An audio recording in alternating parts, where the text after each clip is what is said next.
নমস্কার সবাইকে, সুপ্রভাত। সবাই আশা করি ভালো আছেন তো। আর হ্যাঁ, সৌরভ ব্লগের এই শর্টস ভিডিওতে আপনাদের সকলকে স্বাগত।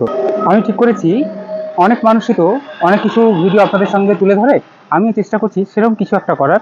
আজকে চ্যালেঞ্জ নিচ্ছি, 50 টাকা নিয়ে বেরিয়েছি। আর সেই 50 টাকাতে কী কী কেনা যায়, তবে অবশ্যই সকালবেলা যেহেতু চা তো এক কাপ হবেই, তার সঙ্গে আর কি কী কেনা যায় সেটাই দেখাবো। 50 টাকা নিলাম, চলুন আগে কিনে আনি সব, তারপর এক জায়গায় বসে খাবো, সঙ্গে আপনাদেরকেও শেয়ার করবো। অনেকটা পথ তো হেঁটে সব কিছু জোগাড় করলাম, কিন্তু এখন ভীষণ জলের তৃষ্ণা পাচ্ছে, তাই খানিকটা জল খাই, তারপর বলছি বাকি কথা।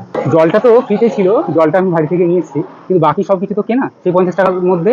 তাহলে চলুন প্রথমে দেখাই কি কি কিনেছি। কেক কিনেছি, তার সঙ্গে জয় দুর্গা আমাদের এখানে একটা চিড়ে ভাজা স্ন্যাক্স মতন এটা পাওয়া যায়, এটা নিয়েছি। এটা 10 টাকা দাম, এটাও আপনারা জানেন 10 টাকা। এটা 5 টাকা আপনারা জানেন, এটাও 5 টাকা।